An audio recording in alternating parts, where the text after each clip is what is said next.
Hello, everyone. Welcome to the Comics and Cinema Club. My name is Matt. I'm Drew. Death is something that it comes for us all, but when it comes for someone who has left a significant, major impact on our lives, it hurts all the more. And recently, we went through that with the death of one of the most iconic actors who has ever lived, the legendary James Earl Jones. hmm James Earl Jones passed away this past, uh, would have been on Monday, and we decided that we wanted to come on and just talk about him a little because he is truly an iconic and an amazing actor who has left like an incredible mark on film history and on films in general. And this isn't something we typically do. We typically jump on and we just start talking about movies and shows and joke and laugh. But we wanted to do something that was a tribute because this is the guy who came on and basically has defined Star Wars since like 1977.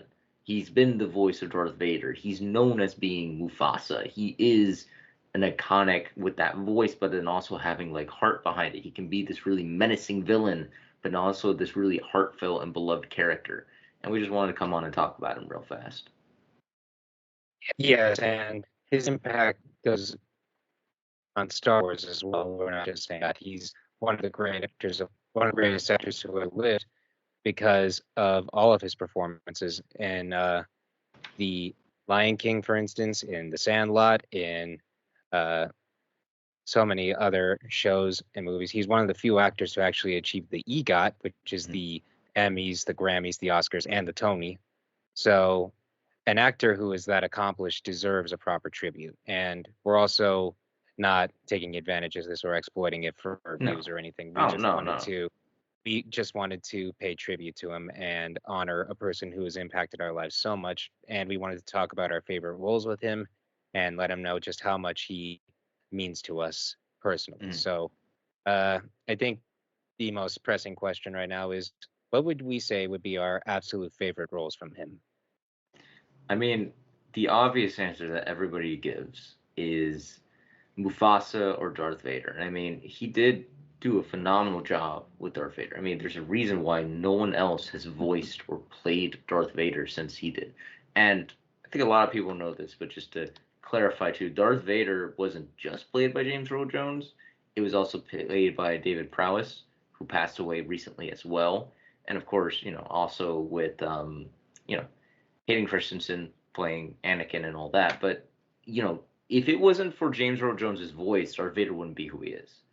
Like there was a reason why David Prowse was a big, big guy, but they ended up going with James Earl Jones because of that voice. Like he has such an impressive, intimidating voice, and it's what really made Darth Vader stand out. And then the same with Mufasa. It's the opposite end of the spectrum. You go from like this really intimidating guy to someone who's like, look to the stars and you will see me there.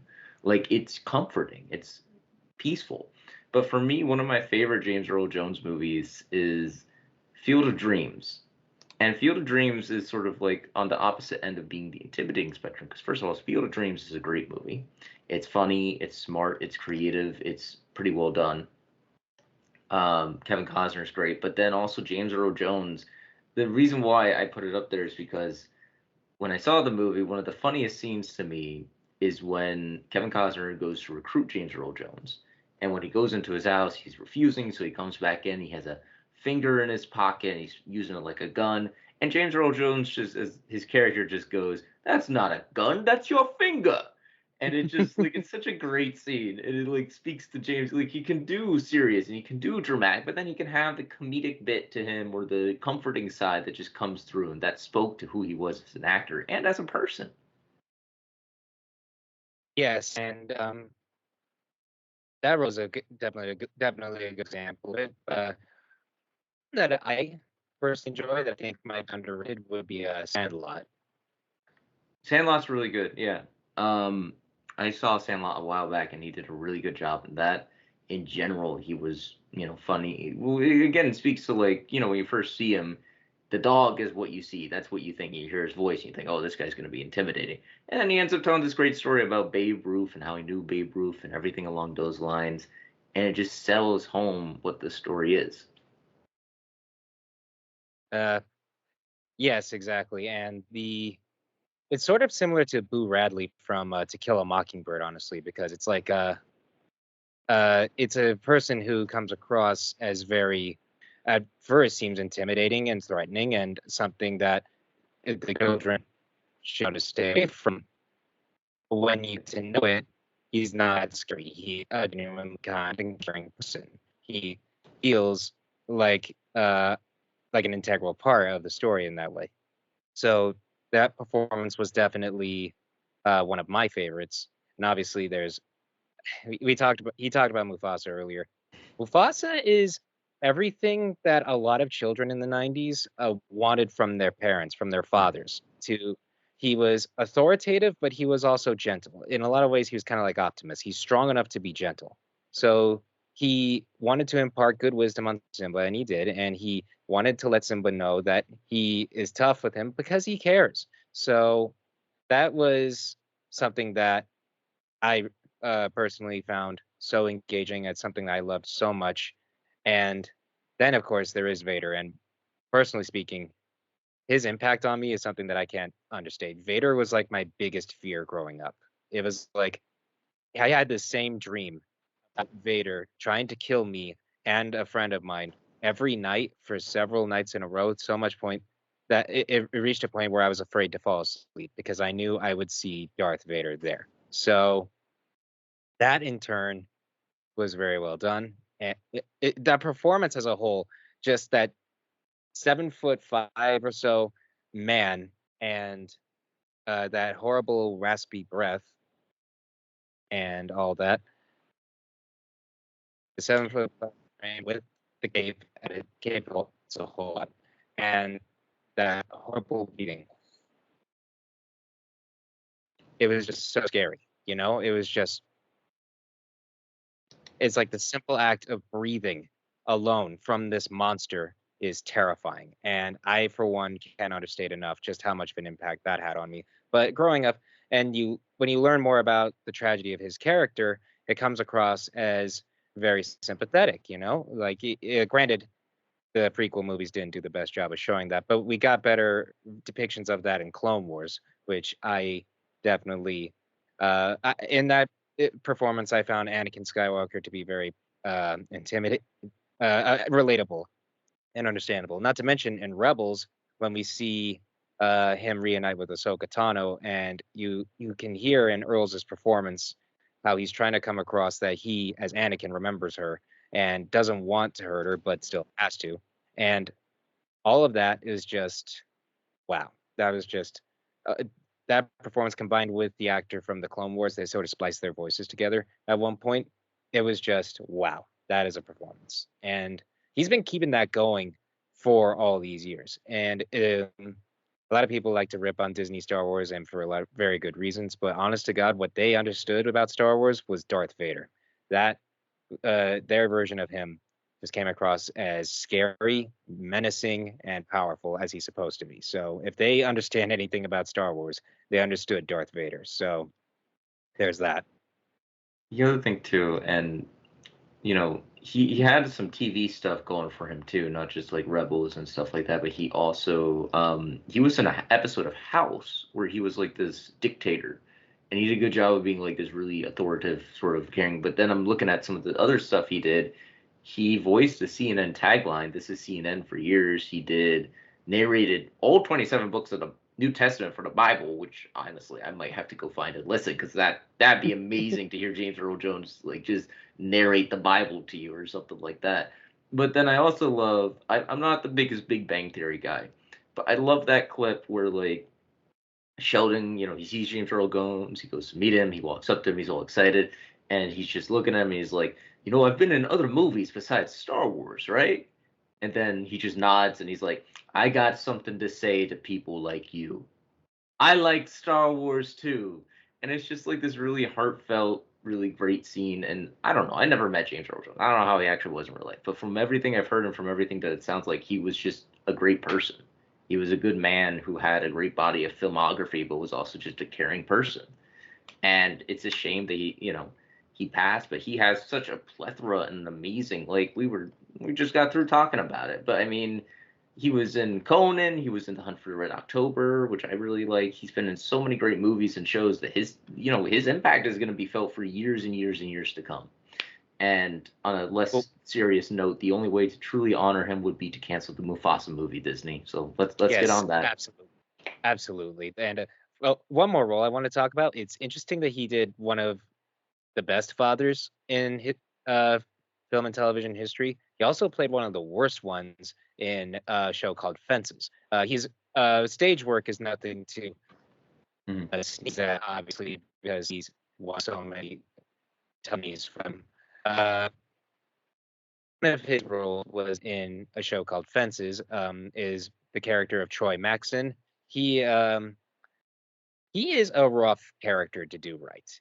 He is a person who, in a lot of depictions, just comes across as a person who is bitter and miserable about the lot of life he's been handed and wants to make everybody else as bitter and miserable too. It's something that not even Denzel Washington was even able to get properly, because I see his version and I just see someone who I don't care for. It's just someone that uh, is a miserable, bitter, lonely old person that the world probably would be better off without. But with James Earl Jones doing this role, I got everything. I just see like a few clips of him being hard on his son and him being uh, just a bad person. But the way he says it, the way he says all of the lines, you genuinely understand where the source material is coming from, because he in this his version specifically isn't just a bad father. He's a father who wants his son to be prepared for the harsh reality that is living in this world, and he wants him to be prepared for all the horrible things that he's going to come across in life. And that's one of the few times I ever truly got it. It's like I don't know if it's his cadences or if it's just his manner of speaking or just his voice in general, but for a character that is so hard to do that not even Denzel Washington could properly get him, all I'm Mhm. saying is that's a whole lot of talent. So I wanted to talk about that, of course. Obviously, he's done other shows as well. He had a huge career with Shakespeare for a while, doing basically every single one of his shows except for like Romeo and Juliet stuff. But yeah, his stage career without the Disney's either. He was Othello. That was like one of his first real roles, I think. And I have the Wikipedia pulled up. But he was in Othello. He was in Driving Miss Daisy. He was King Lear. He was in King Lear, Midsummer's Night's Dream. He's done like Yep. his first real role was like in the '60s with Doctor Strangelove. Like that's where he got his start. And then Mhm. from there, it just took off, which is crazy to think about. Yeah, and it's definitely something that he carried with. He tended to have a good filmography. But obviously, the major exception to that is the 2019 Lion King, which it, you did a major disservice in bringing him back. Hmm. Like, no disrespect to him, but when you bring him back and just to do the same exact thing, like with very little differences, all just sounding older and more tired and all just ready to take a nap or just thinking to himself, didn't I do this already like 30 years ago? Hmm. But that's how he sounded. That's his performance throughout the whole movie. Yeah. And he's the one actor they brought back, and it's like it just feels like it's a huge disservice to him, Yeah. him personally. And then they're making this Mufasa origin story thing that doesn't sound. It just doesn't work. But not bashing on that movie right now. We can save that for another time. But I do want to say one more thing about Jones. And this is just something I found about why he voiced Darth Vader instead of David Prowse. It was I might be saying his name wrong, but Prowse, yeah, David Prowse. He was English. He had a very strong West Country accent, and George Lucas was like, I don't think that's gonna work. So Jones was brought back on. He was brought on to do the voice, and at his request, he wanted to be uncredited for the first two movies. Mm, ain't But that he wanted to interesting? be uncredited because, and this is in a 2008 interview, when Little Blair did The Girl in the Exorcist, they hired a different actress to do the voice of the devil coming out of her. And there was controversy as to whether Mercedes should get credit. I was one who thought, no, she was just special effects. And Mercedes was the one who did the voice, the devil voice. So when it came to Darth Vader, I said, no, I'm just special effects. But it became so identified that by the third one, I thought, okay, I'll let them put my name on it. And that's like, again, it speaks to who he was. He was humble in that regard. He's like, I'm just, giving a voice. I'm not really doing much else. And it speaks to Darth Vader and to him. So, And obviously, Darth Vader was multiple people. David oh, yeah. Prowse did most of his body work. In Return of the Jedi, he was played physically by Sebastian Shaw. Mhm. And imagine my surprise, there was an actor named Sebastian Shaw, and then that's not connected to the Hellfire Club. Yeah. But uh, he, in turn, just encapsulated Vader, that voice, that deep bass baritone voice. It comes across as this creature, this whatever this thing is, this machine more than man thing wants to hurt you, and it will do so any way it can. Yeah. So for that performance, it obviously is amazing, and obviously not to mention. It's such a high contrast with Mufasa. Again, we keep going back to Mufasa, but Well, he's these are just like these so are the movies that like, I mean, what else were we going to talk about? The fact that he was in Judge Dredd, or the fact that he was or in or Click, coming to America or something. or But Jack and the Beanstalk or something like. I mean, well, he was good in Coming to America. Don't he bash Coming. was. He I'm was good in not. that. He was, but nonetheless, it's like we were going to bring that up later. He was amazing in Coming to Oh yeah, America. He was very oh yeah, funny. He worked off all the other actors well. But Vader and Mufasa are definitely the roles that impacted our childhoods and the childhoods of so many other people the most. So I definitely think to go back to those two one last time, I think it's definitely worth it. And Mufasa in turn just came across again, just pure gentleness and a firmness. And I just can't keep singing his praises. I can't stop singing his praises because his death and his uh, later scenes, they honest to God feel so impactful and so emotional. And we've had dead Disney parents before. We've even had dead parents of other characters outside of Disney, like Littlefoot or whatever. But Mufasa's will always be one of the most impactful. So I think that in large part is uh, due to James' performance and his chemistry with the other actors. So yeah. I'm just really can't sing his praise. Oh yeah. And it's just like, I mean, who else were? It would be crazy if they had casted someone else, because I don't think anyone else could have done or replicated that kind of voice and that kind of impact for anything that he's done. He does fathers a lot. I'm noticing. So he did Vader, he did Mufasa, he did Fences, he does Coming to America. He did a lot of father figures, Yeah. which I find kind of interesting. I feel like there And was a reason for that. he's a very fatherly person. I'm noticing, and also kind of grandfatherly too. So Mhm. like we talked about Big Bang Theory earlier. Uh, he actually had never met any of the co-stars for Star Wars on set because he wasn't there. So when he met Carrie Fisher for that specific scene, or one specific scene in the Big Bang Theory, uh, she just sort of ran out to him and said, "Dad," and Yeah. just gave him a big hug, and that was really sweet. And those two honestly had a very funny moment where he just ding dong ditched her, and it just comes across as so funny. Could totally, but did he use something like that? I You love know? how he runs in that too. That's really weird to say, but I love how he runs away from that door. He just Yeah, looks so, he's like, get ready to run, and then he goes. It's just kind of funny to me. But yeah, he's an actor whose name and impact is going to be remembered for a very long time, I think. yeah. One last one is for the future. He has, while he was still alive, he has signed his voice.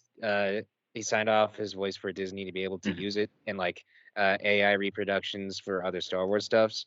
And I get that Vader sounds generally robotic in the first place, but I don't really think we should do it. Must No. maybe because his death's so fresh, but like I think we should just let the dead die.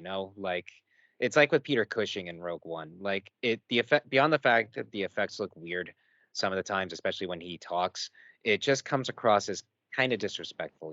It's like Mhm. we. I understand that you have ideas for the role. That doesn't mean you need to do them. Especially now. So, personally speaking. That's just my opinion. I really think that we should just let him rest in peace, you know? My thing is this, and I'm not like I definitely think that like you have to let him go. I mean, to honor him the best, that would probably be the best. The thing is that they're probably gonna want to use Darth Vader again at some point. And the thing is that if you try to like replace him or replicate it, people are gonna notice and people are gonna know, and maybe that's for the best. Maybe hey, we Mhm. do get someone else to finally do it. But I also think that it's just gonna be tough to do that. But whichever way that they go, I think that again, he's not going to be easily forgotten. And that is a testament to James Earl Jones. Yeah, and honest to God, do we really need more stories with Vader? I'm pretty sure his story is like I mean, wrapped like, up at this point. little cameos or something. That's my biggest thing. Is I feel like that if they really wanted to, like, they could just have him like pop up in a movie or TV. I mean, for the nostalgia, that's really what they'd be going for. Yeah, that's typically what they do. I could see him like walking past, Mm. we could have another body actor or maybe like doing the sort of thing, but Yeah, I genuinely don't think that we need to do more stories with him. Like who really needs an Obi-Wan season 2? Anyone I really? don't think we're getting That, an Obi-Wan season two. So exactly my point. So like and they even used AI for that project, I think. So I think I read it somewhere. But I think it's just better for them to just let pass by. mm. If it, you know what I'm going to say No, something I get what you're ridiculous. saying. You know what I'm saying. I hear what you're saying. Mm. So in in the long and the short of it is James Earl Jones had a huge impact on our lives. We love him. We are going to miss him, and I, it's hard to put into words just how it really is hard to put into words how much his roles meant to us over the years and so many other people that it just it's so hard when we knew this day was going to come. He was going to get up in the years, but we weren't actually prepared for when it happened. It's like when Stan Lee died, or when, uh, uh, or any other famous person who had such an impact in your life. Whenever they finally meet their end, it always hurts so hard. And I, for one, I'm going to miss him so much. Yeah, I'm gonna miss him too, and he has 100% left an impact. And it's hard to think about because it's like when I heard it, I actually had to go in and check and be like, this isn't real. Like, there's no way this is real. I had to double check and make sure that there's no way that he's gone because when someone like that caliber passes, actors like they feel immortal. They feel like they're larger than life and they're gonna live forever. But then when they pass, you feel it. And I think this is one person who we're gonna be feeling for a long time in that regard. And yeah, so at the very least, his performances definitely make him immortal. He Mhm. will live on forever, in essence. And The stars. but yes, he'll be up there in the stars with us. And